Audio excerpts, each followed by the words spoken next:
Today I bring you 3 projects that are focused on the true Christmas story.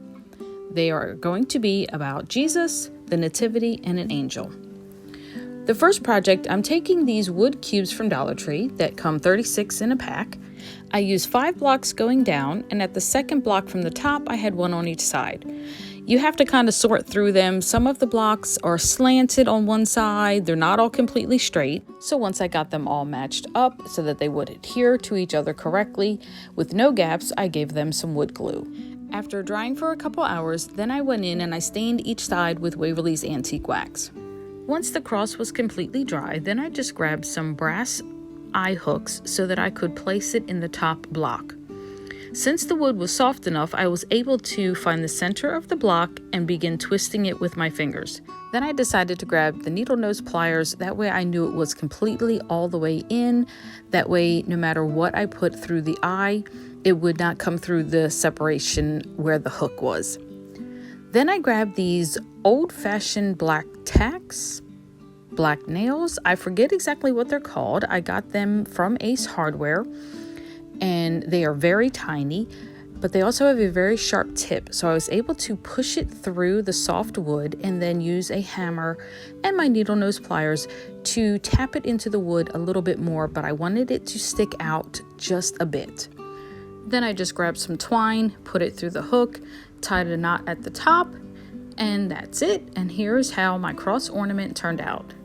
I think that it's beautiful, and the meaning behind the cross makes it even more beautiful.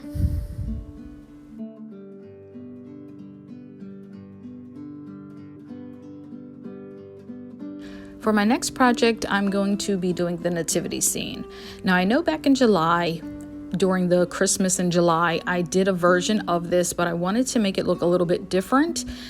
So I'm taking the same scenery that I sketched out on notebook paper and I'm carbon copying it, but this time I'm doing it onto a flat, smaller canvas. I slowly lift up my carbon paper to make sure everything has copied onto the canvas. Then once everything is copied, I go ahead and remove it and I grab my black acrylic paint marker and I begin to trace over everything on the canvas. This time I decided not to fill in Joseph, Mary, and the baby Jesus. I wanted to just keep them outlined, but I did fill in the stable.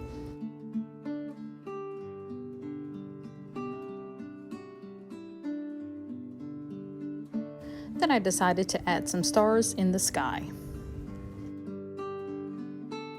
Then I grabbed a frame out of my stash from Dollar Tree. I removed the glass. I took the mat out and I painted it black. I wanted the frame and the mat to be black so that the canvas would really pop right in the center. I just turned it over, grabbed super glue Fix-It-All, which is like E6000, placed it all around the canvas and placed the canvas in the center of the frame. And here is how my framed nativity scene turned out. I think that it is just beautiful. I think the mat and the frame being black really makes that canvas pop out and it looks so high end. I just placed it right here on my mantle. You can also hang it up as well. And I saved the best for last. My last project, we're going to make an angel. I start off with this wooden Dollar Tree Christmas tree ornament. I cut off the star and the trunk. Then I find the middle and I cut it right down the middle. Then I go ahead and I grab the sanding block. I sand all the edges to make it nice and smooth. Next, I take an old shirt that I had and a styrofoam cone. This is going to be the body of the angel. It did take me a lot to figure out exactly how to cut this material so that it would wrap neatly around this cone, and I did lose some of the footage, but once I got it all cut down and got it figured out, I went ahead and I just used some hot glue and wrapped the shirt around the base, leaving the seam in the back.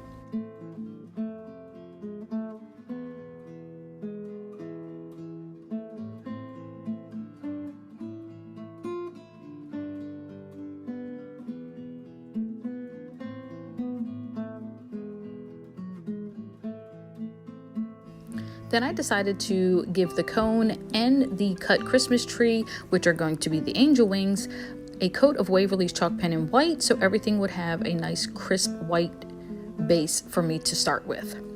Now it's time to decorate the angel wings. I started by using a pencil and sketching a few loops. I grabbed some silver puffy paint, traced over those, and then I just went ahead and started freehanding and making designs all over to make these wings as beautiful as possible.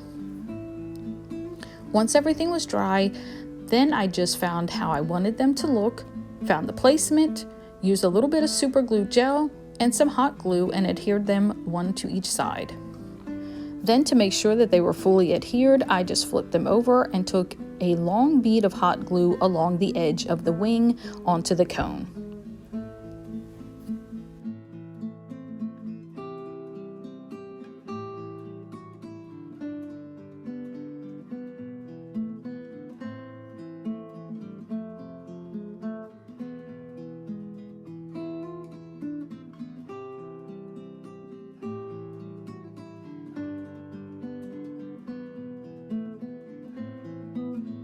Once the wings were fully adhered and dried, I decided to grab my silver puffy paint and just make the angel more beautiful by making designs all over the body.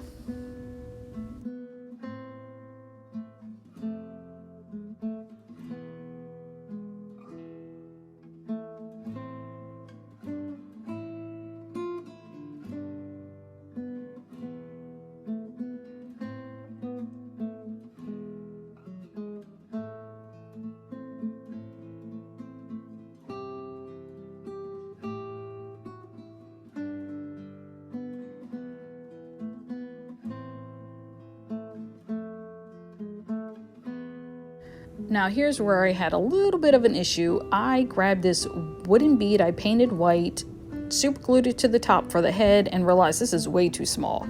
So I had a silver glittery mini Dollar Tree ornament that I went ahead and I cut off the hook and I hot glued that to the top, and it looked so much better.